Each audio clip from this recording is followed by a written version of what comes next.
ખેડૂતોને નુકસાનીનું વળતર ચૂકવવા મોડી રાત સુધી બેઠકોનો ધમધમાટ ચાલ્યો અને કૃષિ વિભાગે સર્વેની તમામ વિગતો મહેસૂલ વિભાગને સોંપી છે. તો આજે રાજ્ય સરકારની મંજૂરી મળ્યા બાદ સહાય પેકેજ જાહેર થશે અને અત્યાર સુધીનું સૌથી મોટું રાહત પેકેજ જાહેર થાય તેવી શક્યતાઓ જોવાઈ રહી છે. સીએમ ભૂપેન્દ્ર પટેલ અને ડેપ્યુટી સીએમ હર્ષ સંઘવીએ ગઈકાલે મેરેથોન બેઠક યોજી હતી. એક બાદ એક એ બેઠકો ચાલી હતી. કૃષિ સહાયના પેકેજ માટે સતત 5 કલાક બેઠકમાં ચર્ચા પણ ચાલી હતી.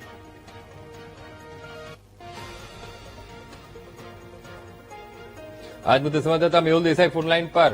મેહુલ, ખૂબ મહત્વપૂર્ણ આજે સરકાર જાહેરાત કરી શકે છે ખેડૂતોને નુકસાનીના વળતર ચૂકવવા માટે, કારણ કે મોડી રાત સુધી બેઠકોનો ધમધમાટ તેજ થયો છે.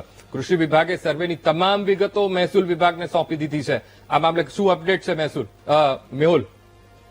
બિલકુલથી અકુલ વાત કરવામાં આવે તો જે કૃષિ રાહત પેકેજ જે છે તેની જે રાહ જોવામાં આવી રહી છે લાંબા સમયથી, તે આજે જાહેર થઈ શકે તેવી સંભાવના છે. ગઈકાલે મોડી સાંજ સુધી આ બેઠકોનો દોર જે છે તે ચાલ્યો છે.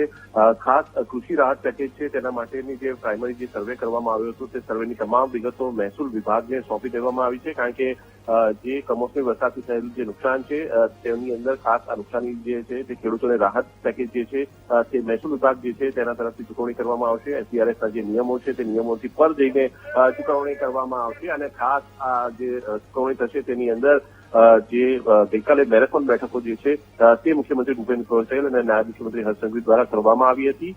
તમામ સર્વે જે છે તેની કામગીરી પૂર્ણ થઈ ગઈ છે અને આજના દિવસમાં આ પેકેજ જે છે તે જાહેર થાય તેવી સંભાવનાઓ જોવામાં આવી રહી છે. જી બિલકુલ મેહુલ, સમગ્ર માહિતી સાથે જોડાવા બદલ આપનો આભાર.